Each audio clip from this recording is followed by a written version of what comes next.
Educational psychology സംബന്ധമായ നമ്മുടെ ക്ലാസ്സുകൾ നാം തുടരുകയാണ്. ഇന്ന് 14ാമത്തെ ക്ലാസ്സാണ്. ഈ ക്ലാസ്സിലേക്ക് എല്ലാ സുഹൃത്തുക്കൾക്കും സ്വാഗതം.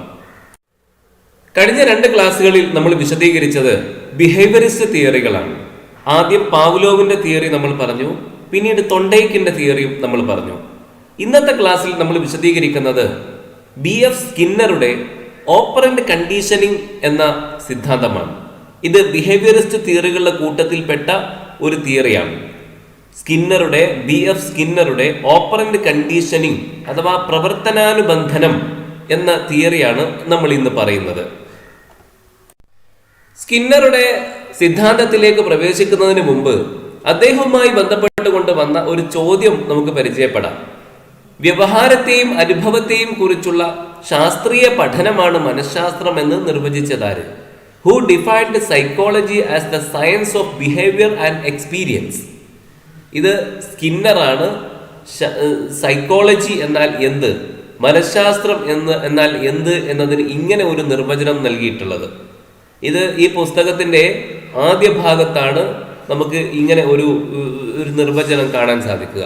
എന്താണ് മനഃശാസ്ത്രം, പിന്നെ എന്താണ് വിദ്യാഭ്യാസ മനഃശാസ്ത്രം എന്നൊക്കെ വിശദീകരിക്കുന്നത് ഈ പുസ്തകത്തിന്റെ തുടക്ക ഭാഗത്താണ്. ആ ഭാഗം നമ്മൾ അധികം പറഞ്ഞിട്ടില്ല. അപ്പോൾ സ്കിന്നറുമായി ബന്ധപ്പെട്ടുള്ള ഒരു കാര്യം പറയുമ്പോൾ അദ്ദേഹം മനഃശാസ്ത്രത്തെ കുറിച്ച് എന്ത് പറഞ്ഞു എന്നുകൂടി പറഞ്ഞാൽ എളുപ്പം നമുക്ക് ഓർത്തു വെക്കാം എന്നുള്ളത് കൊണ്ടാണ് ഇപ്പോൾ ഞാനിത് പറയുന്നത്.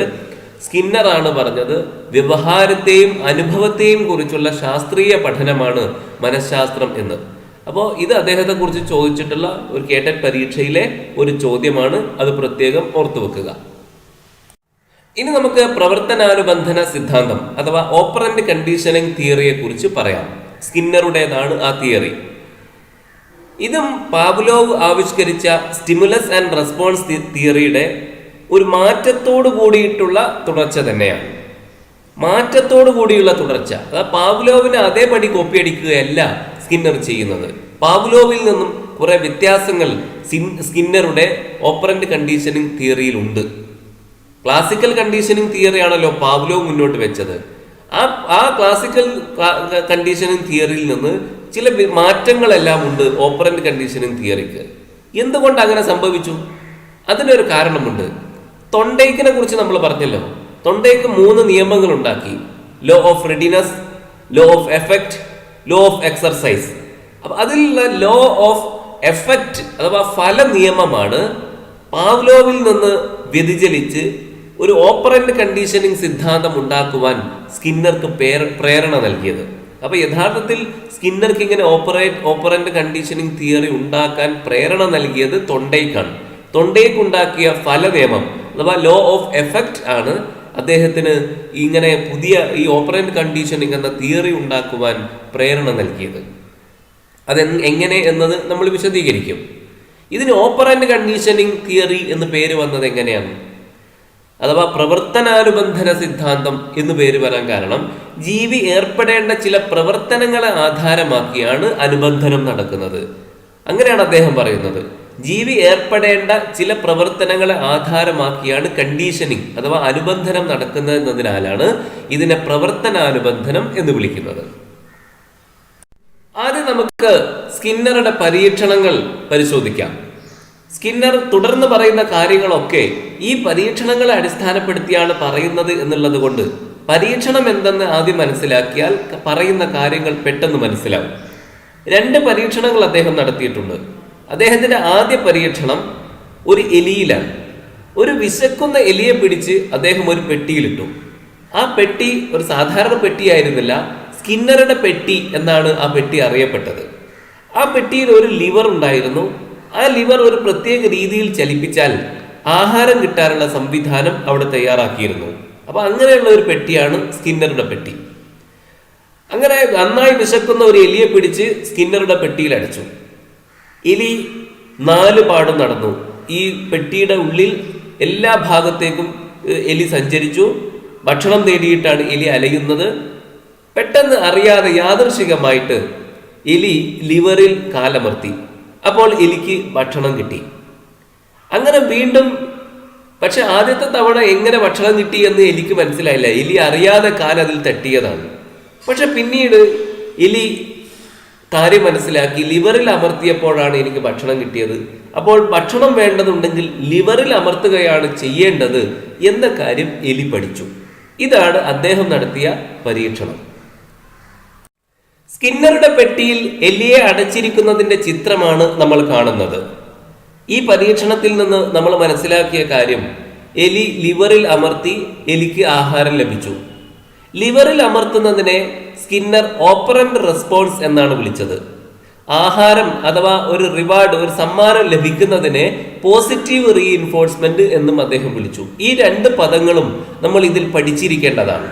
ലിവറിൽ അമർത്തിയതിനെ ഓപ്പറന്റ് റെസ്പോൺസ് എന്നും അപ്പോൾ ആഹാരം ലഭിച്ചതിനെ പോസിറ്റീവ് റീഇൻഫോഴ്സ്മെന്റ് എന്നും അദ്ദേഹം പറഞ്ഞു. പോസിറ്റീവ് റീഇൻഫോഴ്സ്മെന്റ് ഉണ്ടെങ്കിൽ മാത്രമേ ഓപ്പറന്റ് റെസ്പോൺസ് ഉണ്ടാവുകയുള്ളൂ.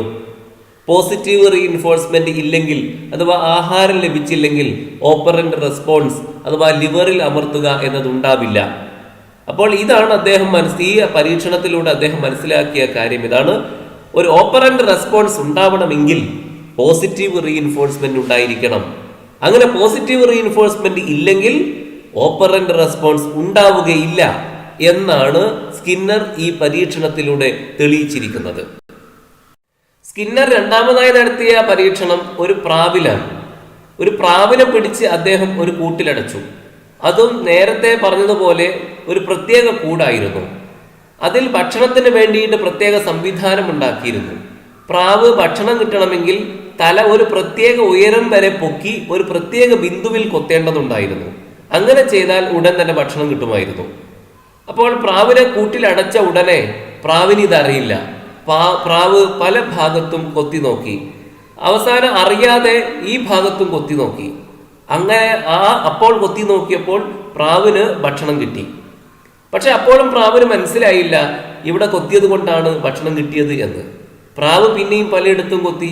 പക്ഷെ ഇവിടെ കുത്തിയപ്പോൾ വീണ്ടും ഭക്ഷണം ലഭിച്ചു. അങ്ങനെ ക്രമേണ പ്രാവിന് ബോധ്യമായി ആ ബിന്ദുവിൽ കൊത്തിയാൽ മാത്രമേ ഭക്ഷണം കിട്ടുകയുള്ളൂ എന്ന്.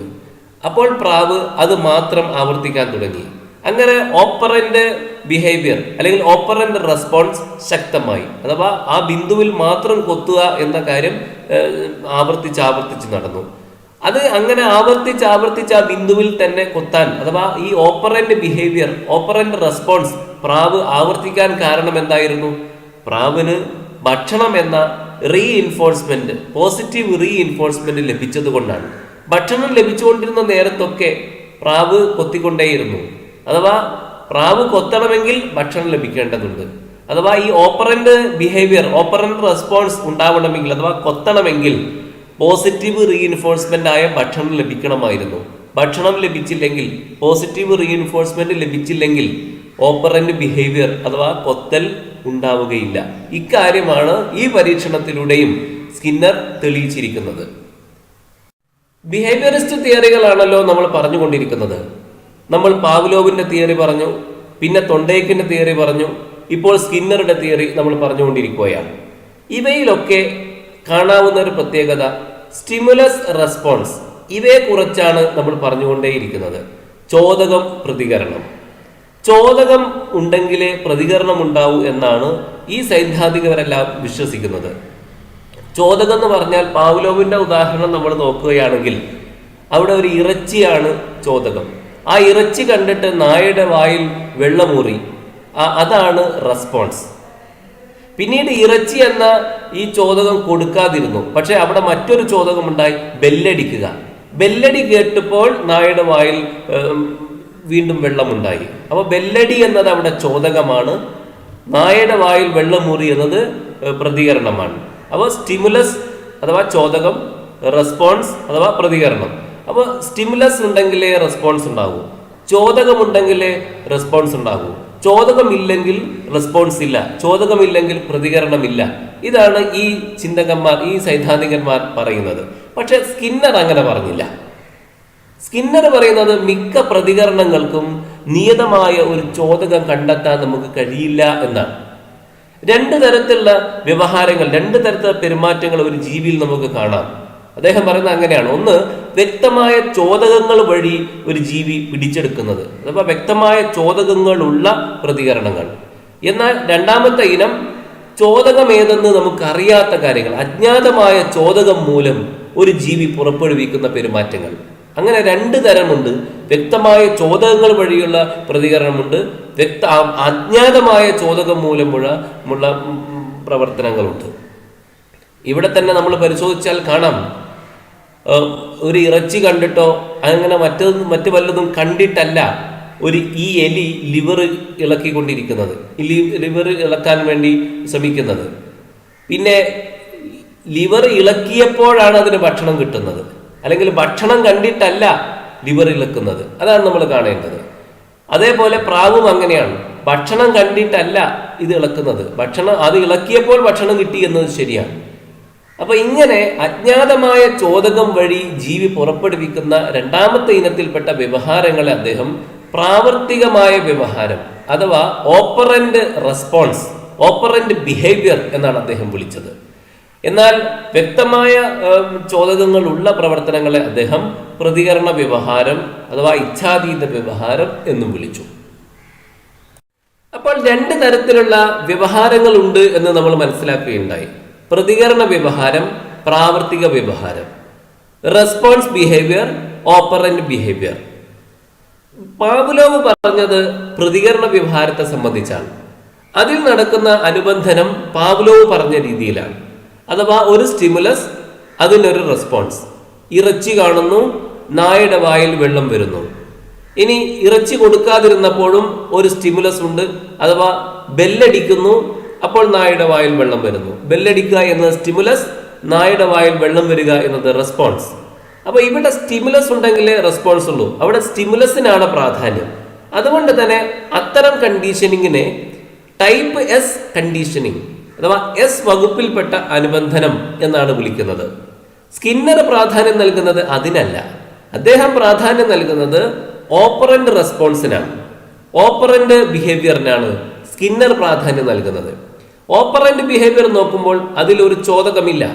ഇപ്പോൾ നമ്മൾ പറഞ്ഞ രണ്ട് ഉദാഹരണങ്ങളിലും പ്രാവ് എന്തെങ്കിലും കണ്ടതുകൊണ്ടല്ല പ്രവർത്തിക്കുന്നത്.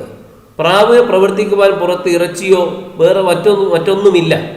പ്രാവ് ഉയർന്നു കൊത്തുമ്പോൾ ഭക്ഷണം കിട്ടുന്നു. ആ ഭക്ഷണത്തെ അദ്ദേഹം സ്റ്റിമുലസ് എന്നല്ല പറയുന്നത്, അതിന് റീഇൻഫോഴ്സ്മെന്റ് ആണ്, പോസിറ്റീവ് റീഇൻഫോഴ്സ്മെന്റ് എന്നാണ് അദ്ദേഹം അതിനെക്കുറിച്ച് പറയുന്നത്. അതൊരു ചോദകമല്ല, അഥവാ സ്റ്റിമുലസ് അല്ല, അത് പോസിറ്റീവ് റീഇൻഫോഴ്സ്മെന്റ് എന്നാണ് അദ്ദേഹം അതിനെക്കുറിച്ച് പറയുന്നത്. അപ്പോൾ ഇവിടെ ചോദകമില്ല, ഇവിടെ പ്രതികരണമാണ് പ്രധാനം. അതിനാൽ തന്നെ ഇതിനെ ആർ ടൈപ്പ് കണ്ടീഷനിങ്, റെസ്പോൺസ് എന്നതിന്റെ ആർ മാത്രം പറഞ്ഞുകൊണ്ട് ആർ ടൈപ്പ് അല്ലെങ്കിൽ ടൈപ്പ് ആർ കണ്ടീഷനിങ് എന്നാണ് സ്കിന്നർ വിളിക്കുന്നത്. സ്കിന്നറുടെ ഈ സിദ്ധാന്തത്തിന്റെ വിദ്യാഭ്യാസപരമായ പ്രസക്തി എന്താണ് എന്ന് നമുക്ക് പരിശോധിക്കാം. സ്കിന്നറുടെ ഈ സിദ്ധാന്തം പഠനരംഗത്തെ വലിയൊരു സംഭാവനയാണ്. അദ്ദേഹം ഈ സിദ്ധാന്തത്തിന്റെ അടിസ്ഥാനത്തിൽ അവതരിപ്പിച്ച പ്രായോഗികമായ ആശയങ്ങൾ പഠന പ്രക്രിയയിൽ വിപ്ലവകരമായ മാറ്റങ്ങൾ വരുത്തുകയുണ്ടായി. അതിലൊന്നാമത്തെ ആശയമാണ് പഠന പ്രക്രിയയും പരിസ്ഥിതിയും പഠിതാവിന് അഥവാ വിദ്യാർത്ഥിക്ക് ഏറ്റവും കുറച്ച് നിരാശാബോധവും ഏറ്റവും അധികം സംതൃപ്തിയും നൽകത്തക്ക വിധം സംവിധാനം ചെയ്ത് ഉന്നമാക്കുന്ന പഠനത്തെ പ്രബലനം ചെയ്യണം. അപ്പോൾ ഒരു വിദ്യാർത്ഥിക്ക് ആ പഠന പ്രക്രിയയും അതുപോലെ പഠന പ്രക്രിയയുമായി ബന്ധപ്പെട്ടുള്ള പരിസ്ഥിതിയും ഒക്കെ കുട്ടിക്ക് ഏറ്റവും കൂടുതൽ സംതൃപ്തി നൽകുന്നതായിരിക്കണം. ഏറ്റവും കുറച്ച് നിരാശാബോധം മാത്രമേ നൽകാവൂ. നിരാശാബോധം നൽകുന്ന പഠന പ്രക്രിയ ആവാൻ പാടില്ല. അപ്പോൾ കുട്ടിക്ക് പഠിക്കുവാനുള്ള താല്പര്യമുണ്ടാകും, പഠനത്തെ റീഇൻഫോഴ്സ് ചെയ്യാൻ നമുക്ക് സാധിക്കും എന്നാണ് അദ്ദേഹം പറയുന്നത്. രണ്ടാമതായി അദ്ദേഹം പറയുന്ന കാര്യം, ഉന്നമാക്കുന്ന വ്യവഹാരം ഉടനടി സമ്മാനിതമാക്കണം. അപ്പോൾ ആ വ്യവഹാരത്തിന്റെ ആവൃത്തി ഉയരും. ഈ പ്രക്രിയ തുടരുക വഴി നിശ്ചിത വ്യവഹാരം കാര്യക്ഷമമായും ആഴത്തിലും ആർജിക്കാൻ പഠിതാവിനെ സഹായിക്കാൻ കഴിയുന്നു. അഥവാ നമ്മൾ ലക്ഷ്യം വെച്ച് കുട്ടിയെ എന്ത് ലക്ഷ്യം വെച്ചാണോ പഠിപ്പിക്കുന്നത് അക്കാര്യം കുട്ടി പഠിച്ചു കഴിഞ്ഞാൽ കുട്ടിക്ക് ഉടൻ തന്നെ നമ്മൾ സമ്മാനം നൽകണം. അങ്ങനെ കുട്ടിയെ അങ്ങനെ ഒരു സമ്മാനം നൽകുകയാണെങ്കിൽ, ഒരു റിവാർഡ് നൽകുകയാണെങ്കിൽ കുട്ടിയുടെ ആ വ്യവഹാരത്തിന്റെ ആവൃത്തി ഉയരും. കുട്ടി അത് ആവർത്തിച്ച് കുട്ടി ചെയ്തുകൊണ്ടേയിരിക്കും. ആ നിശ്ചിത വ്യവഹാരം കാര്യക്ഷമമായിട്ടും ആഴത്തിലും പഠിക്കുവാൻ വിദ്യാർത്ഥിക്ക് താല്പര്യമുണ്ടാവും, കുട്ടി പഠിക്കുകയും ചെയ്യും. അതാണ് രണ്ടാമതായിട്ട് അദ്ദേഹം പറയുന്നത്. പിന്നെ മൂന്നാമതായിട്ട് അദ്ദേഹം പറയുന്നത് ഈ ഓപ്പറന്റ് കണ്ടീഷനിങ് സിദ്ധാന്തത്തിൽ അഭിപ്രേരണക്ക് അഥവാ മോട്ടിവേഷന് ആന്തരിക പ്രക്രിയയുമായിട്ട് ബന്ധമില്ല. ഇന്റേണൽ മോട്ടിവേഷൻ എന്നൊരു സംഗതിയില്ല. അഭിപ്രേരണയെ അദ്ദേഹം ബാഹ്യമായ കാര്യങ്ങളുടെ അടിസ്ഥാനത്തിലാണ് വിഭാവനം ചെയ്യുന്നത്. പഠിതാക്കളിൽ അഭിപ്രേരണ ജനിപ്പിക്കാൻ പ്രശംസ, ഗ്രേഡ്, മെഡലുകൾ, സമ്മാനങ്ങൾ തുടങ്ങിയ കാര്യങ്ങളാണ് അങ്ങനെയുള്ള റീഇൻഫോഴ്സ്മെന്റുകളാണ്, പ്രബലകങ്ങളാണ് ഉപയോഗിക്കേണ്ടത് എന്നാണ് അദ്ദേഹം പറയുന്നത്. ഉടനടിയുള്ള പ്രബലനം എന്ന തത്വം അഥവാ റീഇൻഫോഴ്സ്മെന്റ്, പോസിറ്റീവ് റീഇൻഫോഴ്സ്മെന്റ് എന്ന തത്വം ക്ലാസ് മുറിയിൽ നമ്മൾ പ്രയോഗിക്കണം. നന്നായി ചെയ്യുന്ന പ്രവൃത്തിയെ ഉടനടി പ്രശംസിക്കുന്നത് വളരെ വൈകി നൽകുന്ന ഗ്രേഡിനേക്കാൾ ശക്തമായ റീഇൻഫോഴ്സ്മെന്റ് ആയിരിക്കും, ശക്തമായ പ്രബലനമായിരിക്കും. ഉടനടി സമ്മാനം നൽകുക വളരെ വൈകിട്ട് നമ്മൾ ഗ്രേഡ് കൊടുക്കുന്നതിനേക്കാൾ നല്ലത്, അതിനേക്കാളും ഫലവത്തായിരിക്കും ഉടനടി ഒരു പ്രശംസയെങ്കിലും പറയുന്നത്. പ്രബലകങ്ങൾ ഇടയ്ക്കിടെ പ്രയോഗിച്ച് അഭിലഷണീയ വ്യവഹാരങ്ങൾ മാഞ്ഞു പോകുന്നത് തടയാം. റീഇൻഫോഴ്സ്മെന്റുകൾ ഇടയ്ക്കിടെ നൽകിക്കൊണ്ട് നല്ല വ്യവഹാരങ്ങൾ, നല്ല പെരുമാറ്റങ്ങൾ മാഞ്ഞു പോകാതെ നമുക്ക് നിലനിർത്താൻ സാധിക്കും കുട്ടിയിൽ. അതാണ് അഞ്ചാമത്തെ കാര്യം. ആറാമതായി അദ്ദേഹം പറഞ്ഞ കാര്യം അനഭിലഷണീയമായ വ്യവഹാരങ്ങൾ അഥവാ തെറ്റായ പെരുമാറ്റങ്ങൾ കുട്ടികളിൽ ഉണ്ടാവുകയാണെങ്കിൽ നമ്മൾ ശിക്ഷ നൽകുകയല്ല വേണ്ടത്. അതൊരു ശരിയായ നടപടിയല്ല ശിക്ഷ നൽകുക എന്നത്. അതിനെ അവഗണിക്കുക. അത് സ്വാഭാവികമായിട്ടും കുട്ടിയിൽ നിന്നും ഈ തെറ്റായ പെരുമാറ്റങ്ങൾ ഇല്ലാതായി പോകാൻ വേണ്ടിയിട്ട് നമ്മൾ കാത്തു നിൽക്കുകയാണ് ചെയ്യേണ്ടത്. കാരണം ഒരു ശിക്ഷ നൽകിയാൽ തൽക്കാലത്തേക്ക് നമുക്കത് അമർച്ച ചെയ്യാൻ സാധിക്കും. പക്ഷേ കുട്ടിക്ക് ശിക്ഷ കിട്ടുകയില്ല എന്ന് തോന്നുന്ന ഒരു ഘട്ടം വന്നാൽ കുട്ടി ആ തെറ്റ് വീണ്ടും ചെയ്യും. ആ തെറ്റായ പെരുമാറ്റങ്ങൾ കുട്ടിയിൽ വീണ്ടും വരും. അതുകൊണ്ട് ശിക്ഷ കൊണ്ട് ഈ പ്രശ്നം പരിഹരിക്കാൻ കഴിയില്ല. അതിന് ശിക്ഷ നൽകുകയല്ല വേണ്ടത് എന്നാണ് അദ്ദേഹം പറയുന്നത്. സ്കിന്നറുടെ ഈ ആശയങ്ങളൊക്കെ ഉപയോഗിച്ചുകൊണ്ടാണ് പ്രോഗ്രാമഡ് ലേണിംഗ് എന്ന സംവിധാനം ഉണ്ടായത്. പ്രോഗ്രാമഡ് ലേണിംഗിന്റെ അടിസ്ഥാനം സ്കിന്നറുടെ ഈ ആശയങ്ങളൊക്കെയാണ്. പ്രോഗ്രാമഡ് ലേണിംഗ് എന്ന് പറഞ്ഞാൽ നമുക്ക് അറിയാമായിരിക്കാം. അതായത് പഠിക്കേണ്ടുന്ന കാര്യങ്ങൾ അവയുടെ കാഠിന്യം അനുസരിച്ചുകൊണ്ട് പ്രത്യേക രീതിയിൽ ക്രമീകരിച്ചിരിക്കുകയാണ്. അവിടെ അധ്യാപകന്റെ ആവശ്യമില്ല. ഒരു കുട്ടിക്ക് തന്നെ സ്വയം തന്നെ പഠിച്ചു തീർക്കാൻ സാധിക്കും. ഇപ്പോൾ കമ്പ്യൂട്ടറുകളിലെ സോഫ്റ്റ്വെയറുകളൊക്കെ നമുക്കറിയാം. അത്തരം ഒരുപാട് പ്രോഗ്രാമിംഗ് ലേണിംഗുമായി ബന്ധപ്പെട്ട ഒരുപാട് സോഫ്റ്റ്വെയറുകളുണ്ട്. കുട്ടി ഒരു ഭാഗം പഠിച്ചു കഴിഞ്ഞാൽ അല്ലെങ്കിൽ ഒരു കുട്ടി ശരിയായ ഉത്തരം രേഖപ്പെടുത്തിയാൽ അപ്പോൾ ഉടനടി കയ്യടിയുടെ ശബ്ദം, അങ്ങനെ അല്ലെങ്കിൽ കുട്ടിക്ക് പോയിന്റുകൾ നൽകി അങ്ങനെയൊക്കെ പ്രബലനം ചെയ്തുകൊണ്ട് റീഇൻഫോഴ്സ് ചെയ്തുകൊണ്ട് അടുത്ത ഘട്ടത്തിലേക്ക് പ്രവേശിക്കുക. അടുത്ത ഘട്ടത്തിലെ കാര്യങ്ങളും കുട്ടി പഠിച്ചു കഴിഞ്ഞാൽ കുട്ടിക്ക് വീണ്ടും പോയിന്റുകൾ നൽകുകയോ അല്ലെങ്കിൽ ഹർഷാരവങ്ങൾ മുഴക്കുകയോ ഒക്കെ ചെയ്തുകൊണ്ട് കുട്ടിയെ അടുത്ത സ്റ്റെപ്പിലേക്ക് എത്തിക്കുന്നു. അങ്ങനെയാണ് പ്രോഗ്രാമിംഗ് ലേണിംഗ് തയ്യാറാക്കുന്നത്. ഈ പ്രോഗ്രാമിംഗ് ലേണിംഗ് തയ്യാറാക്കുന്നതിന്റെ അടിസ്ഥാനം സ്കിന്നറുടെ ഈ ആശയങ്ങളാണ്. അപ്പൊ അതുവഴി ഉണ്ടായ മറ്റൊരു കാര്യമാണ് ക്ലാസ്സിൽ അധ്യാപകന് പകരം കമ്പ്യൂട്ടർ പോലുള്ള പഠനയന്ത്രങ്ങൾ ഉപയോഗിച്ചും പഠിക്കാവുന്ന ഒരു സാഹചര്യം ഉണ്ടായിത്തീർന്നു. അത് ഈ സിദ്ധാന്തത്തിന്റെ ഒരു ഏറ്റവും പ്രധാനപ്പെട്ട പരോക്ഷ ഫലമാണ് എന്നതാണ് നമ്മൾ മനസ്സിലാക്കേണ്ടത്. ഇനി നമ്മൾ ഈ ചർച്ചക്കിടയിൽ പറഞ്ഞ ഒരു കാര്യമാണ് റീഇൻഫോഴ്സ്മെന്റ്. പോസിറ്റീവ് റീഇൻഫോഴ്സ്മെന്റ് ലഭിച്ചു, അതുകൊണ്ട് പക്ഷി വീണ്ടും അതേ പോയിന്റിൽ കൊത്തി, എലി വീണ്ടും ആ ലിവർ ചലിപ്പിച്ചു എന്നൊക്കെ നമ്മൾ പറയുകയുണ്ടായി. അപ്പൊ എന്താണ് ഒരു റീഇൻഫോഴ്സ്മെന്റ്? അതിന് മലയാളത്തിൽ പ്രബലകം എന്നാണ് പറയുക. നമ്മൾ ആഗ്രഹിക്കുന്ന അല്ലെങ്കിൽ നമ്മൾ ലക്ഷ്യം വെച്ച പ്രതികരണം കുട്ടിയിൽ നിന്ന് ഉണ്ടാകുമ്പോൾ അതിനെ പ്രോത്സാഹിപ്പിച്ചുകൊണ്ട് നമ്മൾ നൽകുന്ന സമ്മാനമാണ് റീഇൻഫോഴ്സ്മെന്റ് അല്ലെങ്കിൽ പ്രബലകം എന്നതുകൊണ്ട് ഉദ്ദേശിക്കുന്നത്. അതായത് നമ്മൾ ആഗ്രഹിച്ച കാര്യം ഒരു വിദ്യാർത്ഥിയിൽ നിന്ന് ഉണ്ടാകുമ്പോൾ അപ്പോൾ നൽകുന്ന സമ്മാനമാണ് റീഇൻഫോഴ്സ്മെന്റ്. ഇതിനെ നമ്മൾ രണ്ടായിട്ട് വേർതിരിക്കാം: പോസിറ്റീവ് റീഇൻഫോഴ്സ്മെന്റ്, നെഗറ്റീവ് റീഇൻഫോഴ്സ്മെന്റ്.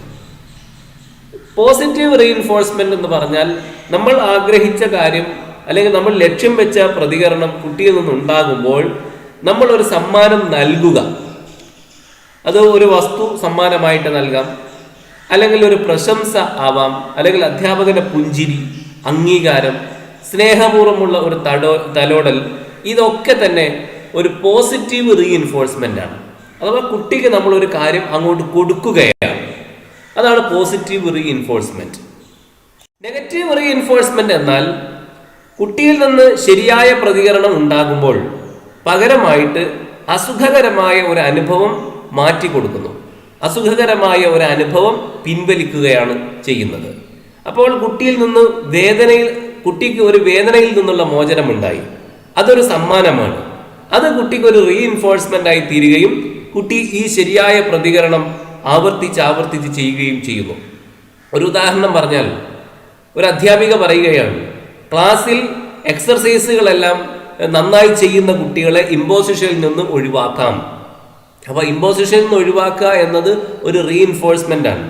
അതവർക്കൊരു പുതിയ സാധനം അങ്ങോട്ട് കൊടുക്കുകയല്ല, അവർക്ക് ഉണ്ടായിരുന്ന ഒന്ന് മാറ്റി കൊടുക്കുകയാണ്, അവർക്ക് ഇഷ്ടമില്ലാതിരുന്ന ഒന്ന് അവർക്ക് ഒഴിവാക്കി കൊടുക്കുകയാണ്. ഇങ്ങനെ ചെയ്യുന്നതിനെയാണ് നെഗറ്റീവ് റീഇൻഫോഴ്സ്മെന്റ് എന്ന് പറയുക. പോസിറ്റീവ് റീഇൻഫോഴ്സ്മെന്റ് എന്നാൽ ഒരു കാര്യം അങ്ങോട്ട് കൊടുക്കുകയാണ് ചെയ്യുക. ഒന്നുകിൽ ഒരു പ്രശംസ നൽകും, അല്ലെങ്കിൽ ഒരു വസ്തു സമ്മാനമായിട്ട് നൽകും. അതാണ് പോസിറ്റീവ്. നെഗറ്റീവ് എന്നാൽ അവർക്ക് ഇഷ്ടമില്ലാതിരുന്ന ഒരു കാര്യം മാറ്റിക്കൊടുക്കുക, ഒഴിവാക്കി കൊടുക്കുക. ഇതിനെയാണ് നെഗറ്റീവ് റീഇൻഫോഴ്സ്മെന്റ് എന്ന് പറയുന്നത്. റീഇൻഫോഴ്സ്മെന്റ് സംബന്ധമായിട്ട് ഒരുപാട് ചോദ്യങ്ങൾ കേഡറ്റ് പരീക്ഷയിൽ പലപ്പോഴായി വന്നിട്ടുണ്ട്. അതിൽ പെട്ട ചില ചോദ്യങ്ങൾ നമുക്ക് നോക്കാം. ഒരു അസുഖകരമായ ചോദകം നീക്കം ചെയ്ത് പ്രതികരണ സാധ്യത വർദ്ധിപ്പിക്കുന്ന പ്രക്രിയ, അത് ഏത് തരം പ്രബലനമാണ് എന്നാണ് ചോദ്യം. അപ്പോൾ ഒരു കാര്യം അങ്ങോട്ട് കൊടുക്കുകയല്ല, ഒരു കാര്യം ഒഴിവാക്കി കൊടുക്കുകയാണ്. അസുഖകരമായ ഒരു കാര്യം നീക്കം ചെയ്ത് പ്രതികരണ സാധ്യത വർദ്ധിപ്പിക്കുന്ന പ്രക്രിയയാണ് നെഗറ്റീവ് റീഇൻഫോഴ്സ്മെന്റ് അഥവാ നെഗറ്റീവ് പ്രബലനം. അപ്പോൾ ബി എന്ന ഓപ്ഷനാണ് ശരിയായ ഉത്തരം. മറ്റൊരു കേഡറ്റ് പരീക്ഷയിൽ വന്ന ചോദ്യം, ഹോംവർക്കായി നൽകിയ ഒരു ഗണിത പ്രശ്നം നന്നായി ചെയ്ത കുട്ടിക്ക് ടീച്ചർ ഒരു സ്റ്റിക്കർ സമ്മാനമായി നൽകുന്നു. ഇത് സൂചിപ്പിക്കുന്നത് എ അനുബന്ധനം അഥവാ കണ്ടീഷനിങ്, അഭിപ്രേരണ മോട്ടിവേഷൻ, സന്നദ്ധത റെഡിനസ്, പ്രബലനം റീഇൻഫോഴ്സ്മെന്റ്. ഇത് റീഇൻഫോഴ്സ്മെന്റ് ആണ്. അതുമാത്രമല്ല, റീഇൻഫോഴ്സ്മെന്റ് ഏത് ഗണത്തിൽ ഉൾപ്പെടും? ഇതൊരു കാര്യം അങ്ങോട്ട് നൽകുകയാണ്. കുട്ടിയിൽ നിന്ന് അധ്യാപകൻ ആഗ്രഹിക്കുന്ന ഒരു കാര്യം, ലക്ഷ്യം വെച്ച കാര്യം കുട്ടിയിൽ നിന്നുണ്ടായി, അപ്പോൾ നൽകുന്ന സമ്മാനമാണ് റീഇൻഫോഴ്സ്മെന്റ്. അത് പോസിറ്റീവ് റീഇൻഫോഴ്സ്മെന്റ് ആണ്. ഒരു കാര്യം അങ്ങോട്ട് നൽകുകയാണ്, അതുകൊണ്ട് അത് പോസിറ്റീവ് റീഇൻഫോഴ്സ്മെന്റ് ആണ്. അപ്പോൾ പോസിറ്റീവോ നെഗറ്റീവോ എന്നിവിടെ ചോദിക്കുന്നില്ല, റീഇൻഫോഴ്സ്മെന്റ് എന്നേ ഉള്ളൂ, പ്രബലനം എന്നേ ഉള്ളൂ. അപ്പോൾ ഡി എന്ന ഓപ്ഷനാണ് ശരിയായ ഉത്തരം. മറ്റൊരു കേഡറ്റ് പരീക്ഷയിൽ ഇതേ ചോദ്യം അല്പം മാറ്റത്തോട് കൂടിയിട്ട് വന്നു. ഇതേ ചോദ്യം തന്നെയാണ്.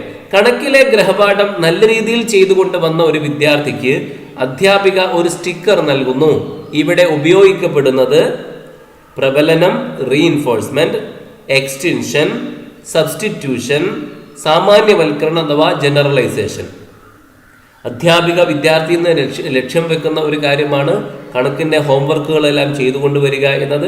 അത് കുട്ടി ചെയ്തുകൊണ്ട് വന്നു, അപ്പോൾ കുട്ടിക്ക് ഒരു സമ്മാനം നൽകുന്നു, അതാണ് സ്റ്റിക്കർ. അപ്പോൾ സമ്മാനമായി അങ്ങോട്ട് കൊടുക്കുകയാണ്. അപ്പോൾ അത് പോസിറ്റീവ് റീഇൻഫോഴ്സ്മെന്റ് ആണ്. അതുകൊണ്ട് തന്നെ എ എന്ന ഓപ്ഷനാണ് പ്രബലനം അഥവാ റീഇൻഫോഴ്സ്മെന്റ് എന്നതാണ് ശരിയായ ഉത്തരം. മറ്റൊരു കേഡറ്റ് പരീക്ഷയിൽ വന്ന ചോദ്യം, അപ്പോൾ രണ്ടു തരം സമ്മാനങ്ങൾ നമ്മൾ കണ്ടു, രണ്ടു തരം റീഇൻഫോഴ്സ്മെന്റുകൾ, positive reinforcement, negative reinforcement. Positive reinforcement ആകുമ്പോൾ കുട്ടിക്ക് ഒരു സമ്മാനം അങ്ങോട്ട് കൊടുക്കുന്നു.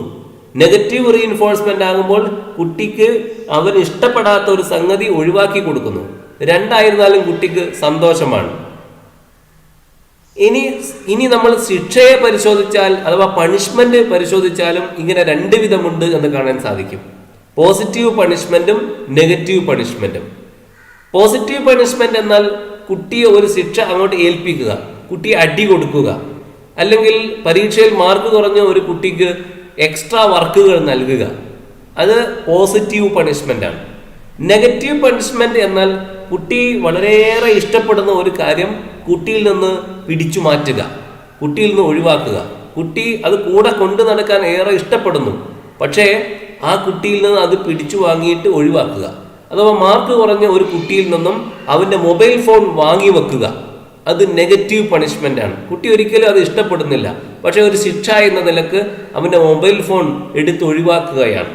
അതിനെയാണ് നെഗറ്റീവ് പണിഷ്മെന്റ് എന്ന് പറയുന്നത്. അപ്പോൾ positive punishment, negative punishment. Positive പണിഷ്മെന്റിലൂടെ അവന് ഇഷ്ടപ്പെടാത്ത ഒരു കാര്യം അങ്ങോട്ട് അടിച്ചേൽപ്പിക്കുന്നു, കൂടുതൽ എക്സർസൈസുകൾ അവനോട് ചെയ്യാൻ നിർബന്ധിക്കുന്നു. നെഗറ്റീവ് പണിഷ്മെന്റിലാവട്ടെ അവൻ ഇഷ്ടപ്പെടുന്ന ഒരു കാര്യം അവനിൽ നിന്ന് എടുത്തൊഴിവാക്കുന്നു, അവന്റെ മൊബൈൽ ഫോൺ എടുത്തു വാങ്ങി വെക്കുന്നു, അങ്ങനെയാണ് കുട്ടിക്ക് കൊടുക്കാതിരിക്കുന്നു. അങ്ങനെയാണ് നെഗറ്റീവ് പണിഷ്മെന്റ്. ഈ വിഷയമായിട്ടും ഒരുപാട് കേട്ടൽ പരീക്ഷകളിൽ കുറേ ചോദ്യങ്ങൾ വന്നിട്ടുണ്ട്. ഉദാഹരണത്തിന്, മോഷണം രാജുവിന്റെ ഒരു ശീലമാണ്. ഇത് കുറക്കുന്നതിന് വേണ്ടി അവന് പ്രാധാന്യമുള്ള ഒരു സാഹചര്യം അവനിൽ നിന്ന് എടുത്തു മാറ്റുന്നു. ഈ പ്രക്രിയ അറിയപ്പെടുന്നത് positive reinforcement, negative reinforcement, positive punishment, negative punishment. ധനപ്രബലനം, ഋണപ്രബലനം, ധനശിക്ഷാരീതി, ഋണശിക്ഷാരീതി. ഇംഗ്ലീഷ് വേർഡ് ശ്രദ്ധിക്കുന്നതായിരിക്കും കൂടുതൽ നല്ലതെന്ന് തോന്നുന്നു. മലയാളം വാക്കുകൾ പലപ്പോഴും മാറി മാറി വരാറുണ്ട്. അപ്പോൾ അതുകൊണ്ട് ഈ positive reinforcement, negative reinforcement, positive punishment, negative punishment എന്ന വാക്കുകൾ നമ്മൾ പ്രത്യേകം ഓർത്തു വെക്കുക. ഇവിടെ ഏതാണ് ശരിയായ ഉത്തരം എന്ന് നമ്മൾ പരിശോധിച്ചാൽ, മോഷണം എന്നതൊരു തെറ്റായ കാര്യമാണ്, അതുകൊണ്ട് അതിനൊരു ശിക്ഷയാണ് കൊടുക്കുന്നത്. അത് നമുക്കറിയാം. അതുകൊണ്ട് ഇതൊരു പണിഷ്മെന്റ് ആണ്. പണിഷ്മെന്റ് തന്നെ അവരെ അടിക്കുകയല്ല, അല്ലെങ്കിൽ അവരെ ജയിലടക്കുകയല്ല ചെയ്യുന്നത്. അവൻ ഇപ്പോൾ അനുഭവിച്ചുകൊണ്ടിരിക്കുന്ന ഒരു സന്തോഷപ്രദമായ കാര്യം അവനിൽ നിന്ന് എടുത്തു മാറ്റുകയാണ് ചെയ്യുന്നത്. അപ്പൊ അതുകൊണ്ട് അത് നെഗറ്റീവ് പണിഷ്മെന്റ് ആണ്. ഡി എന്ന ഓപ്ഷനാണ് ശരിയായ ഉത്തരം, ഋണശിക്ഷാരീതി അഥവാ നെഗറ്റീവ് പണിഷ്മെന്റ്. മറ്റൊരു കേട്ടൽ പരീക്ഷയിൽ ഈ ചോദ്യം വന്നപ്പോൾ അല്പം ചിന്തിക്കേണ്ടുന്ന രൂപത്തിലാണ് ചോദ്യം വന്നിരിക്കുന്നത്. ചോദ്യം ഇങ്ങനെയാണ്: ജീനക്ക് കണക്ക് പരീക്ഷയിൽ താഴ്ന്ന ഗ്രേഡ് മാത്രമേ ലഭിച്ചുള്ളൂ. അതിനാൽ അവളുടെ രക്ഷിതാക്കൾ അവളെ കമ്പ്യൂട്ടർ ഗെയിം കളിക്കുന്നതിൽ നിന്നും വിലക്കി.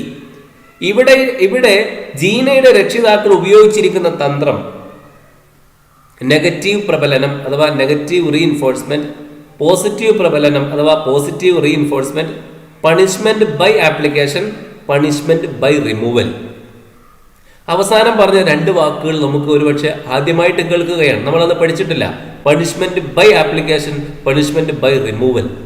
പക്ഷേ നമ്മുടെ ബുദ്ധി കൊണ്ട് നമ്മൾ ആലോചിച്ചാൽ നമുക്ക് കാണാൻ സാധിക്കും പണിഷ്മെന്റ് ബൈ റിമൂവൽ. റിമൂവ് എന്ന് പറഞ്ഞാൽ എടുത്ത് ഒഴിവാക്കുക എന്നാണല്ലോ. അപ്പോൾ എടുത്ത് ഒഴിവാക്കിക്കൊണ്ടുള്ള ശിക്ഷ, അതിനെ നെഗറ്റീവ് പണിഷ്മെന്റ് എന്നാണ് പറയുക. അപ്പോൾ നമുക്കറിയാം, അപ്പോൾ പണിഷ്മെന്റ് ബൈ ആപ്ലിക്കേഷൻ എന്ന് പറഞ്ഞാൽ പോസിറ്റീവ് പണിഷ്മെന്റുമായിരിക്കും. അപ്പോൾ പോസിറ്റീവ് പണിഷ്മെന്റ് എന്നതിന് പകരം പണിഷ്മെന്റ് ബൈ ആപ്ലിക്കേഷൻ എന്നും പണിഷ്മെന്റ് ബൈ റിമൂവൽ എന്ന് നെഗറ്റീവ് പണിഷ്മെന്റിനെ കുറിച്ചും പറഞ്ഞിരിക്കുകയാണ്. അപ്പോൾ അത് നമ്മുടെ ബുദ്ധി ഉപയോഗിച്ചുകൊണ്ട് നമ്മൾ കാണേണ്ടുന്ന കാര്യമാണ്. ഇനി നമുക്ക് ചോദ്യത്തിലേക്ക് നോക്കാം. ഇവിടെ ജീനക്ക് താഴ്ന്ന ഗ്രേഡ് മാത്രമേ ലഭിച്ചിട്ടുള്ളൂ കണക്ക് പരീക്ഷയിൽ. അതുകൊണ്ട് അവൾക്ക് രക്ഷിതാക്കൾ കൊടുക്കാൻ പോകുന്നത് ഒരു ശിക്ഷയാണ്. അപ്പോൾ അതൊരു ശിക്ഷയാണ് എന്ന് മനസ്സിലായി. അപ്പോൾ പണിഷ്മെന്റ് ആണ്. അപ്പൊ സിഒ ഡിഒ ആണ് ഉത്തരം. അപ്പോൾ എങ്ങനെയാണ് ശിക്ഷ കൊടുത്തത്? അവരെ തല്ലിയതാണ്? അല്ല, അവരുടെ രക്ഷിതാക്കൾ അവളെ കമ്പ്യൂട്ടർ ഗെയിം കളിക്കുന്നതെന്ന് വിലക്കി. അപ്പൊ അവൾക്ക് ഇഷ്ടപ്പെട്ട ഒരു കാര്യമാണ് കമ്പ്യൂട്ടർ ഗെയിം കളിക്കുക എന്നത്. അതിനി കളിക്കരുത് എന്ന് പറഞ്ഞു, അതൊരു ശിക്ഷയാണ്. അപ്പോൾ ഒരു കാര്യം എടുത്തു മാറ്റുകയാണ്, അത് പണിഷ്മെന്റ് ബൈ റിമൂവൽ അഥവാ നെഗറ്റീവ് പണിഷ്മെന്റ് ആണ്. അപ്പൊ ഡി എന്ന ഓപ്ഷനാണ് ശരിയായ ഉത്തരം. മറ്റൊരു കേട്ടൽ പരീക്ഷയിൽ വന്ന ചോദ്യം: 8ാം ക്ലാസ്സിൽ പഠിക്കുന്ന ഗീതയുടെ അനാരോഗ്യമായ സ്വഭാവങ്ങൾ കുറക്കുന്നതിന് വേണ്ടി ഒരു ചോദകം ഇല്ലാതാക്കുന്നതിലൂടെ സാധ്യമാകുന്നതിനെ അറിയപ്പെടുന്നത്. The undesirable behaviour of Geetha study in 8th standard is reduced due to removal of a stimulus is known as. അപ്പോൾ 8ാം ക്ലാസ് പഠിക്കുന്ന ഗീതക്ക് അനാരോഗ്യകരമായ ചില സ്വഭാവങ്ങളുണ്ട്, അതാ മോശമായ ചില സ്വഭാവങ്ങളുണ്ട്. അത് കുറക്കുന്നതിന് വേണ്ടിയിട്ട് ഒരു ചോദകം ഇല്ലാതാക്കുകയാണ്. അപ്പോൾ ശിക്ഷയാണ് നൽകുന്നത്, പണിഷ്മെന്റ് ആണ്. അപ്പോൾ അനാരോഗ്യ സ്വഭാവം ഇല്ലാതാക്കുക എന്ന് പറഞ്ഞാൽ അപ്പോൾ ഒരു ശിക്ഷ എന്ന നിലക്കാണ് ചെയ്യുന്നത്. അപ്പോൾ അവൾ അനുഭവിച്ചുകൊണ്ടിരുന്ന ഒരു ചോദകം ഇല്ലാതാക്കുകയാണ് ചെയ്യുന്നത്. അപ്പോൾ പണിഷ്മെന്റ് ആണ്, നെഗറ്റീവാണ്, നെഗറ്റീവ് പണിഷ്മെന്റ് ആണ്. അപ്പോൾ ഡി എന്നതാണ് ശരിയായ ഉത്തരം. പാവ്ലോവിന്റെ ക്ലാസിക്കൽ കണ്ടീഷനിങ് നമ്മൾ പഠിച്ചു. ഇപ്പോൾ സ്കിന്നറുടെ ഓപ്പറന്റ് കണ്ടീഷനിങ്ങും നമ്മൾ പഠിച്ചു. ഇവ തമ്മിലുള്ള വ്യത്യാസങ്ങൾ എന്തൊക്കെയാണ്? അതാണ് ഇനി നമ്മൾ നോക്കുന്നത്. പൗരാണികാനുബന്ധനം അഥവാ ക്ലാസിക്കൽ കണ്ടീഷനിങ്, പ്രവർത്തനാനുബന്ധനം അഥവാ ഓപ്പറന്റ് കണ്ടീഷനിങ്. ഇവ തമ്മിലുള്ള ഒന്നാമത്തെ വ്യത്യാസം, ഒരു ചോദകം നൽകി ജീവിയെ കൊണ്ട് പുറപ്പെടുവിക്കുന്ന പ്രതികരണങ്ങളിലൂടെയാണ് പഠനം നടക്കുക. അഥവാ ഇറച്ചി നൽകിയിട്ട് നായയുടെ വായിൽ നിന്ന് ഉമിനീര് വരുത്തുന്നു ആദ്യം, അത് നൈസർഗികമായ രീതിയാണ്. പിന്നെ അദ്ദേഹം ഈ പരീക്ഷണത്തിലൂടെ ഉദ്ദേശിച്ചത് ബെല്ലടിച്ചുകൊണ്ട് നായയുടെ വായിലൂടെ ഉമിനീര് വരുത്തുക എന്നതാണ്. അപ്പൊ അങ്ങനെ ഒരു ചോദകം നൽകിയിട്ട് പ്രതികരണം വരുത്തുക, അങ്ങനെയാണ് പഠനം നടക്കുന്നത്. അതാണ് ക്ലാസിക്കൽ കണ്ടീഷനിങ്ങിൽ ഉണ്ടായത്. എന്നാൽ ഓപ്പറന്റ് കണ്ടീഷനിൽ എങ്ങനെയാണ്? ജീവി സ്വയം പുറപ്പെടുവിക്കുന്ന പ്രതികരണങ്ങളിലൂടെയാണ് പഠനം നടക്കുക. അത് ഒരു ചോദകം നൽകിയിട്ടല്ല ജീവിയിൽ നിന്ന് ഒരു പ്രതികരണം ഉണ്ടാകുന്നത്. രണ്ടാമത്തത്, ഇതിൽ ചോദകത്തിനാണ് പ്രാധാന്യം. അഥവാ ക്ലാസിക്കൽ കണ്ടീഷനിങ് നോക്കുമ്പോൾ പൗരാണികാനുബന്ധനം, പാവ്ലോവിന്റെ പൗരാണികാനുബന്ധനം നോക്കുമ്പോൾ അതിൽ ചോദകത്തിനാണ് പ്രാധാന്യം. അതുകൊണ്ട് തന്നെ അതിനെ എസ് ടൈപ്പ് കണ്ടീഷനിങ് എന്ന് പറയും, എസ് ടൈപ്പ് എന്ന് പറയുന്നു. അപ്പോൾ ക്ലാസിക്കൽ കണ്ടീഷനിങ് എസ് ടൈപ്പാണ്. പ്രതികരണത്തിനാണ് ഓപ്പറന്റ് കണ്ടീഷനിങ്ങിൽ പ്രാധാന്യമുള്ളത്. അതുകൊണ്ട് അതിലെ അനുബന്ധനത്തെ ആർ ടൈപ്പ് എന്നാണ് പറയുക. ആർ ടൈപ്പ് കണ്ടീഷനിങ് എന്നാണ് ഓപ്പറന്റ് കണ്ടീഷനെ കുറിച്ച് പറയുന്നത്. മൂന്നാമത്തതിൽ പൗരാണികാനുബന്ധനം അഥവാ ക്ലാസിക്കൽ കണ്ടീഷനിങ്ങിൽ അനുബന്ധിത പ്രതികരണവും അനുബന്ധനത്തിന് മുമ്പുള്ള പ്രതികരണവും ഒന്നു തന്നെയാണ്, ഉമിനീർ വരുന്നു എന്നത് തന്നെയാണ്. എന്നാൽ ഓപ്പറന്റ് കണ്ടീഷനിങ്ങിലോ അനുബന്ധിത പ്രതികരണവും അനുബന്ധിതം ചെയ്യുന്നതിന് മുമ്പുള്ള പ്രതികരണവും വ്യത്യസ്തമാണ്. അനുബന്ധിത പ്രതികരണം ലിവർ അമർത്തലും അനുബന്ധിതത്തിന് മുമ്പുള്ള പ്രതികരണം ഭക്ഷിക്കലുമാണ്.